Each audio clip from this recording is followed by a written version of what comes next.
আজকে যাবো বিয়ে বাড়ি ক্যাটারিং করতে, কিন্তু ক্যাটারিং করতে এসে এমন আমি ভাবতে পারিনি। বিকেল হতে বাইক নিয়ে বেরিয়ে পড়লাম চা পুকুর, কারণ আজকের কাজ ওখানেই।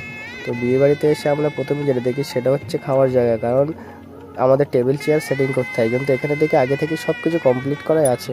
ওই জন্য আমরা চলে গেলাম ফুচকা খেতে, কিন্তু ফুচকা খেতে গিয়ে দেখি তো এরা আগে থেকে চলে এসছে। তো আমিও দাঁড়িয়ে থেকে দুটো ফুচকা খেয়ে চলে গেলাম পকোড়া নিতে, কিন্তু পকোড়ার এখানে এত ভিড়, খুব কষ্ট করে এক প্লেট পকোড়া জোগাড় করে ড্রেসটা কমপ্লিট করে নিলাম। আর হ্যাঁ, আজকে এসেছিলাম ডলফিন ক্যাটারিং কাজ করতে। তোমরা ডলফিন ক্যাটারিংয়ের ব্যানারটা একবার দেখে নাও। তো এই হচ্ছে আমাদের ডলফিন ক্যাটারিংয়ের ব্যানার। তো এই হচ্ছে আজকের মেনু কার্ড। তারপরে আমরা কাজটা শুরু করলাম ঠিকই, কিন্তু আমাদের খাবারও না, তাই আমরা নিউ লোকনাথ হোটেলে গিয়ে এক প্লেট করে বিরিয়ানি খেয়ে বাড়ি চলে আসলাম। তারপর তোমরা এর খাওয়াটা দেখো, আর আজকের মতন টাটা। আজকে যাবো বিয়ে বাড়ি ক্যাটারিং করতে, কিন্তু ক্যাটারিং করতে এসে এমন আমি ভাবতে পারিনি। বিকেল হতে বাইক নিয়ে বেরিয়ে পড়লাম